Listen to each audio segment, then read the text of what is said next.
The court summons arrived on a Tuesday morning, and I opened it while drinking my coffee at 6:30 a.m. My ex-wife, Sarah, was suing me for more alimony, claiming my income had increased significantly since our divorce. She had remarried 2 years ago to a wealthy businessman named Marcus, who owned a chain of car dealerships.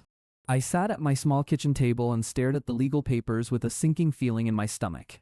I had been a carpenter for 20 years, and my income had barely changed since the day we separated. I worked hard, I paid my bills, and I had rebuilt my life in a modest rental house on Oak Street. My neighbor, Claire, was a nurse at the local hospital, and she had become my closest friend over the years. She would bring me dinner on the nights when I worked late, and she always asked about my day with a smile. I had started to develop feelings for her, but I was too scared to admit it after my divorce. The alimony lawsuit felt like a personal attack from Sarah, who had already taken so much from me already. She had left me for Marcus when I was struggling to find work, and she had never looked back once. She told me I was never ambitious enough, that I was content with a simple life and simple things. I had given her everything I could, but it was never enough for the woman who wanted more and more. Now, 3 years later, she was back in court trying to squeeze even more money out of me. I called my lawyer, a kind man named David, who had helped me through the divorce proceedings. He told me not to worry and that we would fight the lawsuit with everything we had together. He said that my income had not increased and that Sarah had no grounds to ask for more money. But then he paused and said that something else had come up that I needed to know about. He said that I had been subpoenaed as a witness in a federal case against Marcus's car dealerships. I was shocked because I had no idea that Marcus was involved in any kind of criminal investigation at all. David explained that Marcus was being investigated for fraud and money laundering in his business. I had done some carpentry work for one of Marcus's dealerships a few years ago, and I had seen some things. I had noticed that the books seemed off, that money was moving in ways that did not make any sense. I had mentioned it to Sarah at the time, but she had dismissed my concerns as jealousy and suspicion. She said that I was just bitter because Marcus was successful and I was not in my life. Now, those observations were going to be used as evidence in a federal investigation against him. I felt a strange mix of fear and satisfaction as I realized the irony of the situation unfolding before me. Sarah was suing me for more money, while the government was building a case against her new husband. I called Claire, and I told her about the lawsuit and the subpoena and everything that was happening. She listened quietly for a long moment, and then she said, "I really think that you should simply tell the truth and let the chips fall wherever they may land, no matter what the cost turns out to be." She said quietly, "You are an honest man through and through, and the truth will always set you completely free in the end, no matter what happens after this very day."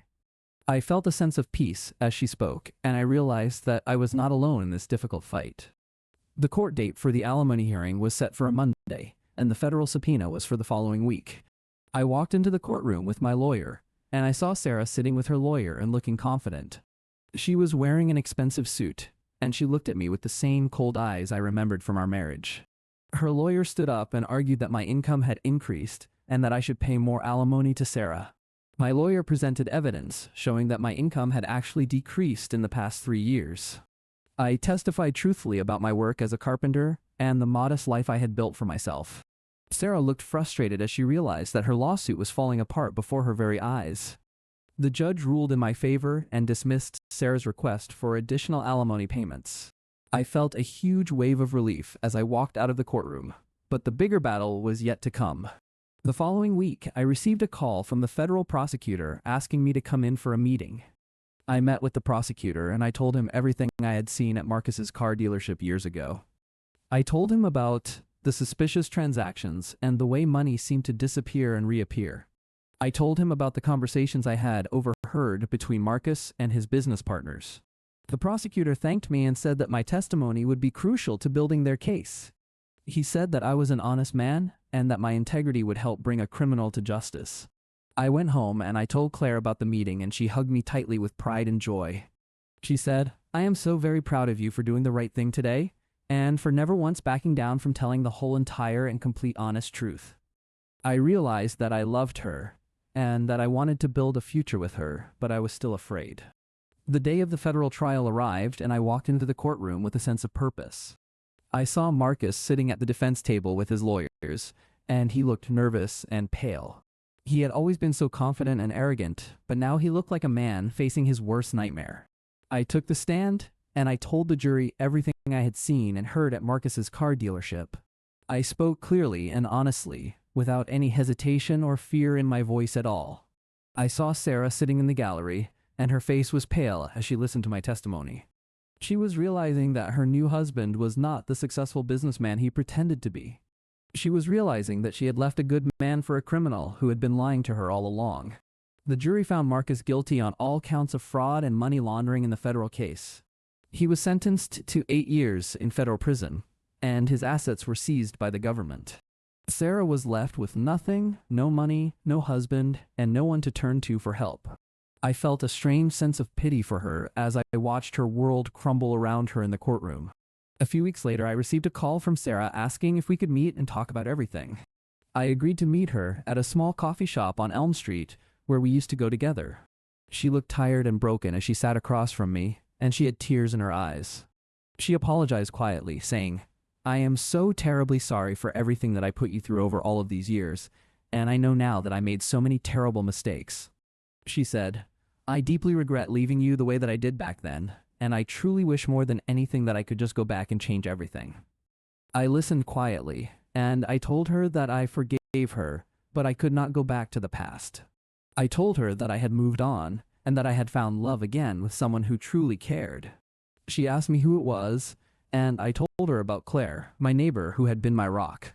She smiled sadly and said, "I am genuinely so happy for you, and I truly believe that you deserve every single bit of happiness after everything you have been through over the years." She asked quietly, "I know it's a lot to ask you for, but do you think that we could still be friends somehow and co-parent our children with respect and kindness?" I told her that I was willing to try for the sake of our children and their happiness together. We finished our coffee and we hugged goodbye, and I felt a sense of closure and peace. I walked home, and I found Claire waiting on my porch with a warm smile and 2 cups of tea. She asked me how the meeting went, and I told her everything that had happened with Sarah. She hugged me tightly and said, "I am so very proud of the man that you have truly become, and the man that you have always truly been, even during our very worst days." I realized that I was ready to take the next step, and I asked her to marry me that evening. She said yes with tears of joy in her eyes, and we celebrated with a simple dinner at home. A few months later, we were married in a small ceremony at our church with our families. My children were happy for me, and they loved Claire as if she was their own mother. Sarah attended the wedding, and she gave me a hug and wished us both well in our new life. She said quietly, "I have finally accepted, after everything that has happened, that you and I were simply never truly meant to be together ever again in the end, no matter." She thanked me sincerely, saying, "Thank you so very much for being such a good and loving father to our children, and for never once turning your back on them at all, ever." I hugged her back. I told her that I would always be there for our kids, no matter what. Claire and I bought a small house together, and we started building our new life as a married couple. I continued working as a carpenter, and Claire continued her work as a nurse at the hospital. We were happy, and we were content, and we had built something beautiful from the ashes of my past. The lawsuit and the trial were behind me, and I had found peace and love in the end. I thought about Sarah sometimes, and I hoped she had found her own path to happiness too. I heard that she had started a small business and that she was doing well on her own. I was happy for her because I knew that she had finally learned to stand on her own 2 feet. The experience had taught me that sometimes the truth is the only weapon you really need. I had faced my ex-wife's lawsuit with honesty, and I had faced the trial with integrity. And in the end, I had emerged stronger and wiser and more grateful for the life I had built. I had found love again, not with someone who wanted more, but with someone who appreciated me. Claire appreciated my simple life and my honest work and the love I gave to her every day. She did not care about money or status. She cared about kindness and honesty and true love. I had learned that real love is not about what you can give, but about who you are inside. I was a carpenter, and I was proud of my work, and I was proud of the man I had become. The lawsuit had been a test, and I had passed it, and the trial had been a test, and I passed that too. I often think about the irony of the situation and how everything worked out in the end. My ex-wife sued me for more money, but she lost everything while I gained everything I ever wanted. But I did not take pleasure in her downfall because I am not the kind of man who enjoys revenge. I simply told the truth, and the truth did what it always does. It set me free from the past. I am grateful for my life, and I am grateful for Claire, and I am grateful for my children. They are the reason I keep going and the reason I always try to be the best version of myself. Claire and I have been married for 3 years now, and our love has grown stronger every day. We have a daughter together, a beautiful little girl we named Grace after my grandmother. My older children adore their baby sister and they help take care of her with so much love. Sarah still comes to family gatherings, and she is always welcome because we are still a family. It is not the family I imagined when I was young, but it is the one I am most grateful for. The past taught me what I did not want, and the present has given me everything I ever needed. I have forgiven Sarah for the pain she caused me because I know that holding on to anger only hurts me. I have forgiven Marcus for the trouble he caused because I know that he is serving his punishment. I have forgiven myself for the mistakes I made because I know that I did the best I could. Forgiveness is the key to moving forward, and it has opened so many doors in my life. Claire has taught me that love is patient and kind, and that it does not keep a record of wrongs. She has taught me that real love is showing up every single day and being present for the people you care about. I am a better man because of her, and I am a better father because of the lessons I have learned. I think about the day I received that subpoena and how it changed everything in my life. It was the day I realized that the truth would always set me free, no matter what the cost. It was the day I realized that I was stronger than I thought and that I could handle anything. It was the day I realized that Claire was the one I wanted to spend the rest of my life with. And it was the day I realized that Sarah's lawsuit was a gift in disguise, a blessing in the end. Without it, I might never have discovered the truth about Marcus and what he had done. Without it, I might never have found the courage to tell the truth and to stand up for myself. Without it, I might never have realized that Claire was the love I had been searching for all along. Life has a way of working out in the end, even when it seems like everything is falling apart. The challenges we face make us stronger, and the lessons we learn make us wiser and better. I am proof that second chances are real, and that love can heal even the deepest wounds. I found love, I found peace, and I found myself all because I chose to tell the truth. I am not the same man who received that subpoena, and I am grateful for every step of my journey. I am a husband, a father, and a carpenter, and I am proud of all the roles I play in this life. I am proud of the life I have built with Claire and the family we have created together. I am proud of my children and the people they are becoming, and I know they will do great things. I am proud of myself for never giving up and for always believing that things would get better. And I am grateful for the truth because it set me free from the lies and the pain of the past. The truth is the most powerful weapon we have, and it always wins in the end. I believe that with all my heart, and I have seen it proven in courtrooms and in life. If you are ever faced with a difficult situation, remember that the truth will always set you free. Do not be afraid to stand up for what is right, even when it is difficult or unpopular.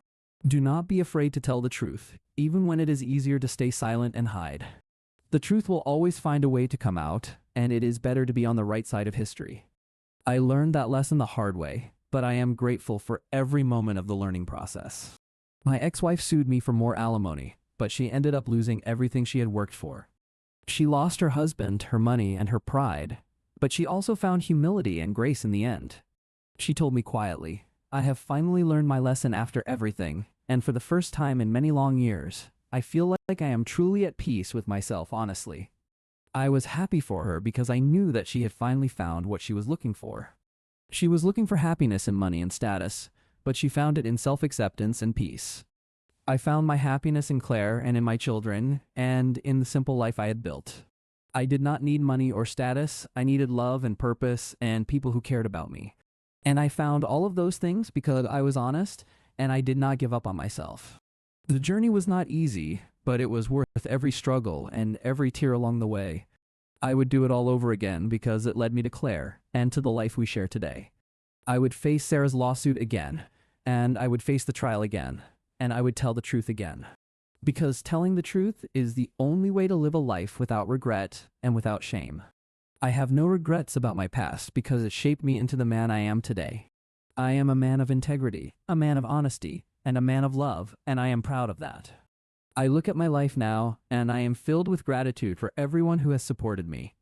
My children, my wife, my friends, and even my ex-wife have all played a role in my story. And I am grateful for every single one of them because they have helped me become who I am. I think about the future and I am excited for all the possibilities that lie ahead. Claire and I have talked about traveling and seeing the world together when we retire. We want to visit the places we have only dreamed about and create new memories together. I want to watch my children grow up and become successful and happy in their own lives. I want to be there for them every step of the way, just as I have always been. I want to be a good grandfather someday and spoil my grandchildren with love and attention. I want to live a long and happy life with Claire, and I want to grow old with her by my side. She is my best friend, my partner, and my soulmate, and I cannot imagine life without her. The past is behind me, and the future is bright, and I am ready for whatever comes next. I have learned to trust the journey and to believe that everything happens for a reason. The subpoena was a turning point, and the lawsuit was a test, but I passed them both. And now I am living a life that is beyond anything I ever imagined for myself. I am married to the woman of my dreams, and I am surrounded by the love of my family. I have a career that I am proud of, and I have friends who support me through everything. I have healed from the pain of the past, and I am ready to embrace the future with open arms. I know that there will be challenges ahead, but I am not afraid because I am not alone. I have Claire, and I have my children, and I have the truth on my side, and that is enough. The truth is the foundation of everything I have built, and I will never abandon it. I will always tell the truth, even when it is hard, because it is the right thing to do. I will always stand up for what is right, even when it is easier to look the other way. I will always protect my family, even when it means facing my own fears and doubts. And I will always love Claire, even when the world tells me that love is not enough. Love is enough, and the truth is enough, and together they can overcome anything. I have seen it happen in my own life, and I believe it can happen for anyone. If you are struggling, remember that the truth will set you free, and love will heal you. Do not give up, and do not lose hope, because better days are always ahead of you. I am living proof of that, and I hope my story gives you the courage to keep going. The path is not easy, but it is worth it, and the rewards are greater than you can imagine. I have found peace, I have found purpose, and I have found love, and it is all real. I am a man who was broken, but I am now whole, and I am grateful for every part of my journey. The pieces of my life have come together in a way that I never expected, but I am thankful. I am thankful for the lawsuits, the trials, and the challenges because they made me stronger. I am thankful for the truth, the love, and the grace that have guided me through it all. And I am thankful for you for listening to my story and for being part of my journey. If you are facing a difficult situation, remember that you are not alone and you are enough. You are strong enough to face whatever comes your way, and you are worthy of love and happiness. Believe in yourself, trust the truth, and never give up on the people who matter most. The road may be long, but the destination is worth every step you take along the way. I have reached my destination, and I am at peace, and I am so grateful for this life. My ex-wife's lawsuit was a battle, but I won the war by staying true to myself and my values. I won because I did not let fear or anger control me, and I chose love over bitterness. I won because I told the truth, and the truth set me free from the lies of the past. I won because I found Claire, and she showed me that real love is patient and kind. I won because I never stopped believing that things would get better, and they did. I am a winner, not because I defeated my ex-wife, but because I found my own happiness. My happiness is not dependent on anyone else, and that is the greatest victory of all. I am free, I am loved, and I am at peace, and that is all I have ever really wanted. I have everything I need, and I am grateful for every single blessing in my life. My children are happy, my wife is happy, and I am happy, and that is what matters most. The rest is just noise, and I have learned to tune it out and focus on what truly matters. What truly matters is love, family, honesty, and the courage to face the truth. I have all of those things, and I am richer than I ever was with money or status. I am rich in love, and that is the only kind of wealth that really counts in the end. I hope you find the same kind of wealth in your own life because you deserve it. You deserve to be loved, you deserve to be happy, and you deserve to live a life of truth. Do not settle for less because you are worth so much more than you realize. Believe in yourself, trust the journey, and never give up on the things that matter. I did not give up, and I am living proof that second chances are real and beautiful. I am living proof that the truth will always set you free, and love will always find a way. I am living proof that you can overcome anything if you have faith and courage. Thank you for spending your time with Heartline Stories Truth. Subscribe for more original stories about family, resilience, healing, and second chances.